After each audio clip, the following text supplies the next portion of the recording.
Start with pathogenesis. Pathogenesis के अंदर हमने एक स्टेप पढ़ लिया जिसके अंदर हमने ट्रांसमिशन पढ़ लिया है। अब हमारे पास है एडहेरेंस टू सेल सरफेस।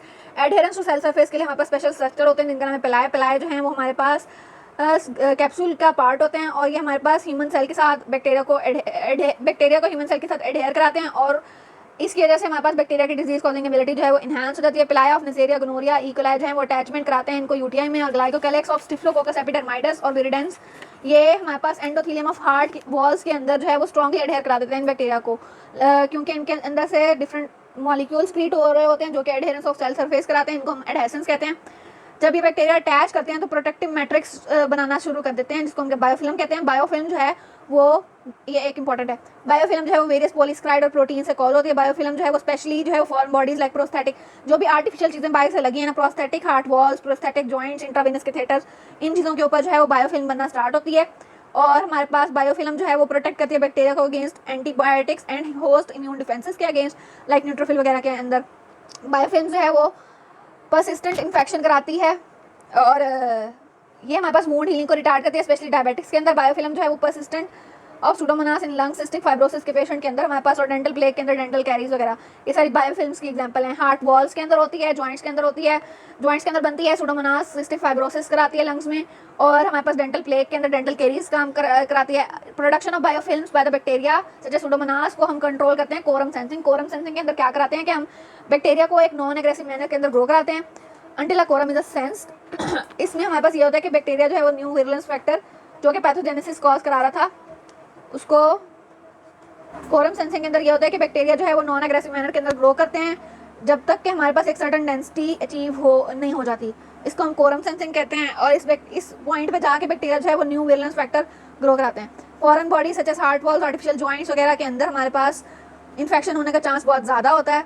कुछ स्ट्रेन्स इकोलाई और साल्मोनेला की जो है वो सरफेस प्रोटीन करलाए प्रोड्यूस करते हैं। करली जो है वो हमारे पास फैक्टर 12 के साथ इंटरेक्ट करता है और कोएगुलेशन कैस्केड को बिगिन करता है। इसके बाद थर्ड पॉइंट है हमारे पास इनवेजन इन्फ्लेमेशन और इंट्रासेलुलर सर्वाइवल। इनवेजन इन्फ्लेमेशन और इंट्रासेलुलर सर्वाइवल में क्या होता है कि हमारे पास दो मैकेनिज्म है हमारे पास जिसकी वजह से हमारे पास इनवेजन और फिर टिश्यू की इन्फ्लेमेशन होती है। सबसे पहले हमारे पास टॉक्सिन की प्रोडक्शन होती है और फिर पहले इन्फ्लेमेशन होती है, फिर टॉक्सिन की प्रोडक्शन होती है और फिर थर्ड होती है इम्यूनोपैथोजेनेसिस। इंपॉर्टेंट एंजाइम जो है वो पैथोजेनेसिस के अंदर रोल प्ले करते हैं लाइक कोलेजिनेज हो गया, हाइल्यूरोनिडेज, ये हमारे पास कोलेजन और हाइल्यूरोनिक एसिड को डिग्रेड करेंगे और स्ट्रेप्टोकोकस पायोजीन्स के अंदर ये रिलीज होते हैं। कोएगुलेज जो है वो स्टाफ ऑरियस के अंदर रिलीज होते हैं, ये हमारे पास एक्सेलरेट करता है फिब्रिन क्लॉट की फॉर्मेशन को। इसके अलावा हमारे पास IgA प्रोटीएज है, IgA प्रोटीएज जो है वो IgA को डिग्रेड करेगा इम्यूनोग्लोबुलिन एंटीबॉडीज को। ये हमारे पास Neisseria gonorrhoeae, Haemophilus influenzae, Streptococcus pneumoniae के अंदर होता है। इसके बाद हमारे पास आता है ल्यूकोसाइडिन जो है वो हमारे पास न्यूट्रोफिलिक ल्यूकोसाइड और मैक्रोफेजेस को डिस्ट्रॉय करता है। मोस्ट इंपॉर्टेंट एंटीफेगोसाइटिक फैक्टर जो है वो हमारे पास कैप्सूल से बाहर जो चीज़ें हैं विरुलेंस फैक्टर के अलावा भी कुछ होस्ट के डिफेंस मैकेनिज्म्स होते हैं स्पेशली फेगोसाइटोसिस। तो फेगोसाइटोसिस से बचाता क्या है हमारे पास कैप्सूल क्या कराता है हमारे पास एंटी कैप्सुलर एंटीबॉडीज जो है वो more effective phagocytosis to occur called होता क्या है कि फेगोसाइटोसिस जो है वो ऑप्सोनाइजेशन प्रोसेस के थ्रू होती है। ऑप्सोनाइजेशन क्या होता है कि बैक्टीरिया को बहुत ज़्यादा खूबसूरत बना के पेश किया जाता है तो सेल उसको फेगोसाइटोस कर लेते हैं। लेकिन हमारे पास नेज़ेरिया मेनिंजाइटिस और हीमोफिलस इन्फ्लुएंजा और स्ट्रेप्टोकोकस निमोनियाई इन तीन के अंदर हम वैक्सीन कैसे बनाते हैं, इसी कैप्सूलर पॉलीस्क्राइड को डाल के कैप्सूलर पॉलीस्क्राइड जो है वो एंटी कैप्सूलर एंटीबॉडीज बना लेते हैं और वैक्सीन बन जाती है। सेकंड ग्रुप हमारे पास एंटीफेगोसाइटोटिक फैक्टर का है जो कि ग्राम पॉजिटिव बैक्टीरिया जो है उनके अंदर होता है। ग्रुप ए स्ट्रेप्टोकोकस यानी कि स्ट्रेप्टोकोकस पायोजीन, वो protein A of staff aureus, ये दोनों जो है हमारे पास एम प्रोटीन जो है वो एंटीफेगोसाइटिक है। ये दोनों एम प्रोटीन कौन रिलीज करा रहा है, पायोजीन्स, और प्रोटीन ए कौन रिलीज करा रहा है, ऑरियस। ये दोनों जो हैं बाइंड कर देते हैं IgG को और प्रिवेंट करती हैं एक्टिवेशन ऑफ कंप्लीमेंट सिस्टम जिसकी वजह से इनकी फेगोसाइटोसिस नहीं होती। स्टाफ ऑरियस की और स्ट्रेप्टोकोकस पायोजीन्स की विरुलेंस फैक्टर डिफरेंट हैं, डिफरेंट बैक्टीरियाज के साथ एसोसिएटेड हैं। स्ट्रेप्टोकोकस निमोनियाई जो है वो पॉलीस्क्राइड कैप्सूल से, स्ट्रेप्टोकोकस पायोजीन जो है वो एम प्रोटीन रिलीज कराता है, ऑरियस ए प्रोटीन रिलीज कराता है, मेनिंजाइटिस का कैप्सूल होता है, बैसिलस एंथ्रासिस जो है ये भी हमारे पास कैप्सूल के जरिए, हीमोफिलस इन्फ्लुएंजा भी कैप्सूल के जरिए, क्लिप्शेला भी कैप्सूल के जरिए, एसर्शिया कलाई के अंदर प्रोटीन पिलाए होते हैं और साल्मोनेला के अंदर कैप्सूल होता है, यर्सीनिया के अंदर W और V प्रोटीन होते हैं। आगे हमारे पास आ गया इन्फ्लेमेशन दो तरह की बैक्टीरिया कॉज करते हैं, पायोजेनिक और ग्रैनुलोमेटस। पायोजेनिक जो है इसके अंदर हमारे पास पस प्रोड्यूस होगी और ग्रैनुलोमेटस के अंदर हमारे पास पस नहीं होगी, ग्रैनुलोमेटस इन्फ्लेमेशन होगी। उसके अंदर हमारे पास मेन कैटेगरी कौन सी है, माइकोबैक्टीरियम ट्यूबरक्लोसिस, उसके अंदर हमारे पास ग्रैनुलोमेटस इन्फ्लेमेशन होती है, जिसके अंदर ग्रैनुलोमास यानी कि क्रॉनिक इन्फ्लेमेशन होती है।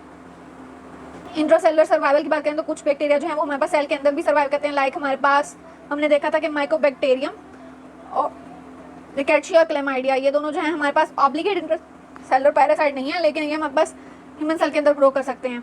इसके अलावा हमारे पास ये बैक्टीरिया कौन से मैकेनिज्म यूज करते हैं ह्यूमन सेल के अंदर रहने के लिए, inhibition of fusion of phagosome with the lysosome, यानी कि फेगोसोम और लाइसोसोम को आपस में फ्यूज नहीं होने देते, फेगोसोम के अंदर जाके पड़ जाते हैं लेकिन उसको लाइसोसोम के साथ फ्यूज नहीं होने देते, क्योंकि फेगोसोम और लाइसोसोम फ्यूज करेंगे, फेगोसोम और लाइसोसोम फ्यूज करके फेगोलाइसोसोम बनाएंगे तो बैक्टीरिया डिग्रेड कर जाएगा, इसी वजह से ये इस प्रोसेस को इनहिबिट कर देते हैं। दूसरा ये हमारे पास क्या कराते हैं, इनहिबिट करते हैं एसिडिफिकेशन ऑफ फेगोसोम, जिसकी वजह से हमारे पास लाइसोसोम से डिग्रेडेटिव एंजाइम जो है वो नहीं आते। और तीसरी चीज ये क्या कहते हैं, एस्केप कर जाते हैं फेगोसोम से निकल के साइटोप्लाज्म में चले जाते हैं, तो डिग्रेडेटिव एंजाइम तो होते ही नहीं साइटोप्लाज्म में, इस तरह से ये सर्वाइव करते हैं। एक ये करते हैं फेगोसोम की फ्यूजन को इनहिबिट करते हैं, दूसरा ये हमारे पास उसकी एसिडिफिकेशन को इनहिबिट करते हैं, तीसरा ये हमारे पास एस्केप कर जाते हैं फेगोसोम के से। बैक्टीरिया सेल के अंदर जो इन्वेड करते हैं इसके अंदर डिफरेंट प्रोटीन्स होती हैं, लाइक इन्वेसेंस होती हैं, एडहेरियन प्रोटीन्स होती हैं, ट्रांसमेम्ब्रेन इंटेग्रिन्स वगैरह होती हैं, ये सारी जो हैं ये बैक्टीरिया को ट्रांसफर करने के लिए यूज होती हैं। जो लिस्टेरिया मोनोसाइटोजीन्स होता है इसके अंदर हमारे पास एग्रीगेट होते हैं एक्टिन फिलामेंट के, इसकी सरफेस पे जो कि हमारे पास इसको स्लिंग शॉट फैशन के अंदर फेंकते हैं, ये हमारे पास एक्टिन रॉकेट क्या, इसको हम एक्टिन रॉकेट कहते हैं। इस तरह ये एक होस्ट सेल से दूसरे होस्ट सेल के अंदर जाते हैं। यर्सीनिया जो है वो उसको हम कहते हैं यर्सीनिया आउटर मेम्ब्रेन प्रोटीन यॉप्स, ये यर्सीनिया की स्पीशीज के अंदर होती हैं, ये हमारे पास बैक्टीरियल विरुलेंस फैक्टर है, प्राइमरीली ये हमारे पास ह्यूमन सेल को इन्वेड करती हैं। और हमारे पास यॉप्स प्रोटीन जो है ये इनहिबिट करती हैं फेगोसाइटोसिस बाय द न्यूट्रोफिल और मैक्रोफेजेस, वो जीन्स जो कि हमारे पास विरुलेंस फैक्टर को, बहुत सारे विरुलेंस फैक्टर को इनकोड करेंगी, इनको हम कहते हैं the genes that encode many virulence factor in the bacteria are clustered in pathogenic island on the bacterial chromosome. For example, बहुत सारे adhesins, invasins और एक्सोटॉक्सिन इनकोडिंग जीन्स होते हैं जिनको हम पैथोजेनिसिटी आइलैंड कहेंगे। दो इंपॉर्टेंट डिजीजेस हैं लाइक डिफ्थेरिया और सूडोमेम्ब्रेनस कोलाइटिस, ये दोनों जो हैं हमारे पास इन्फ्लेमेटरी लीजन सूडोमेम्ब्रेन्स की वजह से होते हैं। सूडोमेम्ब्रेन क्या है, thick adherent greyish yellowish exudate, thick adherent greyish और yellowish exudate on the mucosal surface of diphtheria. Diphtheria के अंदर थ्रॉट में होगा तो डिफ्थेरिया कहेंगे, क्रोन में होगा तो सूडोमेम्ब्रेनस कोलाइटिस कहेंगे। ये हमारे पास बैक्टीरिया के वजह से स्क्रीट होता है म्यूकोजल सरफेस के ऊपर। सूडोमेम्ब्रेन बॉडी के अंदर भी होती हैं। Abnormal nature of this membrane in contrast to normal कौन कौन से होते हैं, हिस्पैनिक मेम्ब्रेन, प्लेसेंटल मेम्ब्रेन। चौथा हमारे पास डिटर्मिनेंट है टॉक्सिन प्रोडक्शन। टॉक्सिन हमने कहा था दो तरह के होते हैं, एंडोटॉक्सिन और एक्सोटॉक्सिन, ये भी हमारे पास एक एसईक्यू है, एंडोटॉक्सिन और एक्सोटॉक्सिन का डिफरेंस। एंडोटॉक्सिन जो है वो ग्राम पॉजिटिव ग्राम नेगेटिव में दोनों में होता है, ये सिर्फ ग्राम नेगेटिव में होता है, ये सेल से स्क्रीट होता है, ये सेल से स्क्रीट नहीं होता, ये पॉलीपेप्टाइड होता है, ये लिपोपोलीसेकेराइड होता है, ये प्लाज्मिड और बैक्टीरियोफेज के अंदर होता है, ये बैक्टीरियल क्रोमोसोम के अंदर होता है। टॉक्सिसिटी एक्सोटॉक्सिन की हाई है और एंडोटॉक्सिन की लो है। क्लिनिकल इफेक्ट्स वेरियस इफेक्ट्स हैं, और फीवर और शॉक हमारे पास कॉज करता है एंडोटॉक्सिन। मोड ऑफ एक्शन क्या है, इसके वेरियस मोड्स हैं, ये हम आगे टेक्स्ट में देखते हैं। इसमें ट्यूमर नेक्रोसिस फैक्टर पता नहीं टिश्यू नेक्रोसिस, इंटरल्यूकिन 1 होता है। एंटीजेनिसिटी की बात करें तो इसके अंदर हमारे पास हाई टाइटर एंटीबॉडीज, इसको हम एंटीटॉक्सिन कहते हैं, इसके अंदर पुअरली एंटीजेनिक है, इसके खिलाफ वैक्सीन होती हैं, इसके खिलाफ वैक्सीन नहीं होती।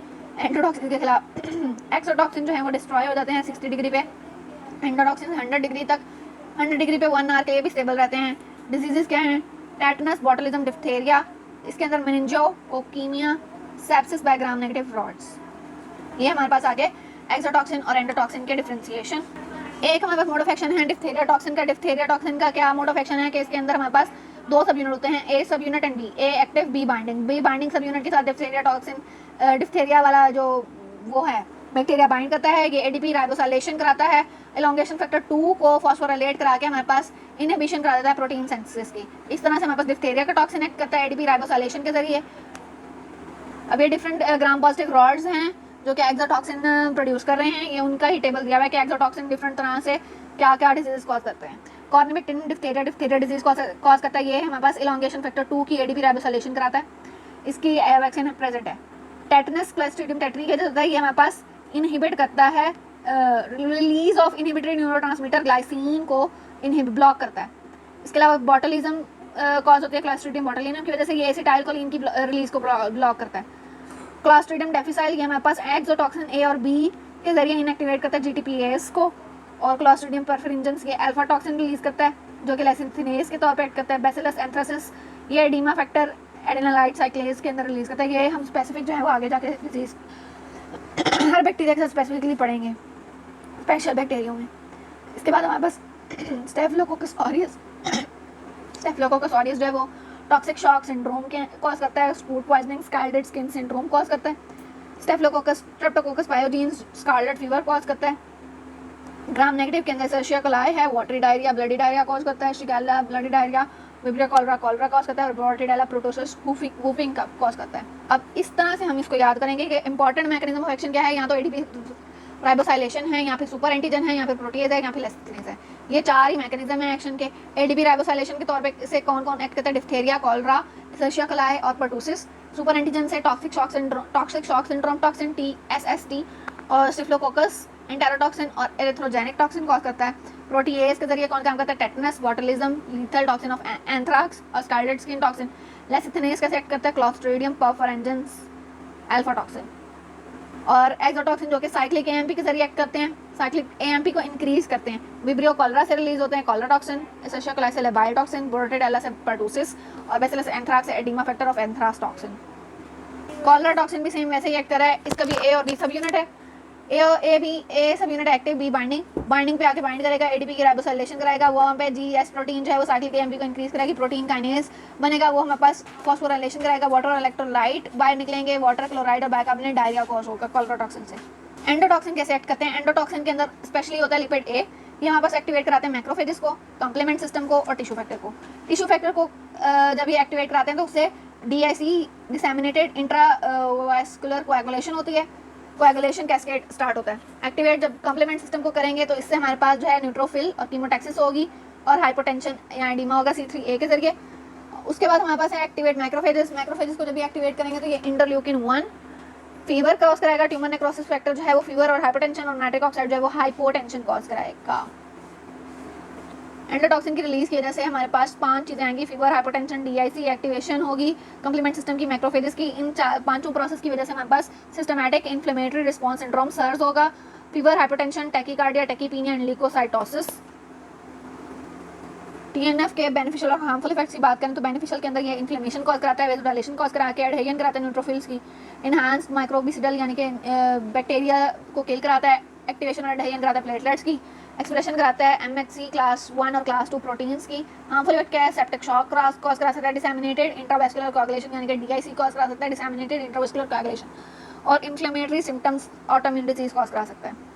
फिफ्थ पॉइंट है हमारे पास डिटर्मिनेंट्स के अंदर इम्यूनोपैथोजेनेसिस की अगर हम बात करें तो कुछ डिजीज होती हैं लाइक रेमेटिक फीवर, एक्यूट ग्लोमेरुलोनेफ्राइटिस, ये जो है हमारे पास सिम्टम्स डिजीज की वजह से आते हैं, ऑर्गेनिज्म की वजह से नहीं आते। इम्यून रिस्पॉन्स जो है वो ऑर्गेनिज्म का वीक हुआ होता है, इसकी वजह से हमारे पास सिम्टम्स आते हैं ज़्यादा। लाइक रेमेटिक फीवर के अंदर एंटीबॉडीज फॉर्म हो जाती हैं against the protein of Streptococcus पायोजीन्स, जिसकी वजह से हमारे पास क्रॉस रिएक्ट होता है जॉइंट्स, हार्ट, ब्रेन टिश्यू के साथ, इन्फ्लेमेशन हो जाती है, जॉइंट्स में आर्थराइटिस हो जाता है, कार्डियाइटिस हो जाता है, कोरिया कोरिफॉर्म मूवमेंट्स वगैरह प्रोड्यूस होती हैं। इन रोमैटिक फीवर, गर्दन तोड़ बुखार जिसको कहते हैं। कैंसर के साथ बैक्टीरिया कौन कौन से एसोसिएटेड हैं? कैंसर के साथ H. pylori एसोसिएटेड है, गैस्ट्रिक कार्सिनोमा कॉज करा सकता है जिसको हम माल्ट कहते हैं, mucosal associated lymphoid lymphoma, lymphoid tissue lymphoma इसको हम कहते हैं, और कैम्पाइलोबैक्टर जिजना है जो कि माल्ट के साथ ही है, स्मॉल इंटेस्टाइन के अंदर होगा। अच्छा, अब एक बैक्टीरिया उसके डिफरेंट स्ट्रेन्स जो हैं वो डिफरेंट डिजीज कॉज कर सकते हैं, लाइक स्टेफ ऑरियस इन्फ्लेमेटरी है, पायोजीन्स जो है वो एंडोकार्डाइटिस कॉज कराता है, ऑस्टियोमाइलिटिस सेप्टिक आर्थराइटिस कॉज कराता है, नॉन पायोजेनिक जो है वो हमारे पास टॉक्सिक शॉक सिंड्रोम कॉज कराता है, स्कैल्डेड स्किन सिंड्रोम, फूड पॉइजनिंग वगैरह कॉज कराता है। स्टेफ ऑरियस के अंदर अगर एक्सोटॉक्सिन रिलीज होगा तो toxic shock syndrome, food poisoning वगैरह होगी, पायोजेनिक रिलीज होगा तो स्किन एब्सेस होगी। स्टेफ पायोजीन्स स्ट्रेप्टोकोकस पायोजीन्स के अंदर एक्सोटॉक्सिन होगा तो स्कारलेट फीवर वगैरह होगा, पायोजेनिक होगा तो हमारे पास फेरेंजाइटिस सेलुलाइटिस होगा, नॉन सेपरेटिव होगा तो रेमेटिक फीवर, एक्यूट ग्लोमेरुलोनेफ्राइटिस होगा। एशर्शिया कोलाई में एक्सोटॉक्सिन अगर रिलीज होगा तो हमारे पास वाटरी नॉन ब्लडी डायरिया हो सकता है, पायोजेनिक रिलीज होगा तो UTI और न्यूनेटल मेनिंजाइटिस हो सकता है। किसी भी इन्फेक्शियस डिजीज की टिपिकल स्टेजेस क्या क्या होती हैं? सबसे पहले हमारे पास उसके अंदर इंक्यूबेशन पीरियड आता है जो कि हमारे पास ऑर्गेनिज्म आ गया बॉडी के अंदर लेकिन अभी सिम्टम्स स्टार्ट नहीं हुए। फिर ब्रोड्रोम पीरियड आता है जिसके अंदर नॉन स्पेसिफिक सिम्टम्स आते हैं, कोई स्पेसिफिक बैक्टीरिया के लिए नहीं, सबके लिए वो जो आ जाते हैं, fever, malaria, loss of appetite. फिर स्पेसिफिक इलनेस पीरियड आता है जिसके अंदर हमारे पास स्पेसिफिक टिपिकल सिम्टम्स आते हैं उस स्पेसिफिक बैक्टीरिया के। फिर रिकवरी पीरियड जिसको हम कॉन्वालेसेंस पीरियड भी कहते हैं, जिसके अंदर हमारे पास इलनेस खत्म हो गया और पेशेंट रिकवर करेगा। इसके बाद हमारे पास है कॉश पास्टुलेट हम क्यों यूज़ कर रहे हैं? बैक्टीरिया को हमने आइसोलेट करना है हर पेशेंट से, उसको आइसोलेट करने के बाद हम ग्रो कराएंगे इन विट्रो।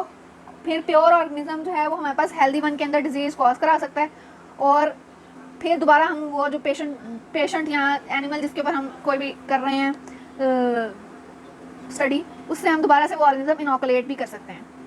लाइक हमारे पास एक माइस है, उसको कोई डिसीज़ है, वहाँ से हमने बैक्टीरिया लिया, फिर उसको हमने कल्चर प्लेट के ऊपर ग्रो कराया, फिर हमने एक और माइस लिया जो कि हेल्दी वन था, उसके अंदर इनोकुलेट किया, वो हेल्दी वन भी बीमार हो गया, और फिर हम उस बीमार यानी कि ये जो हेल्दी वन बीमार हुआ था इसमें से दोबारा से बैक्टीरिया को इनोकुलेट करेंगे। ये हमारे पास है कॉस्ट पास्टुलेट। रॉबर्ट कॉश था 1877 में, इसने जो है try to demonstrate the cause of infectious disease anthrax in cattle and TB in humans. इस तरह से इसने इन चीज़ों को स्टडी किया था।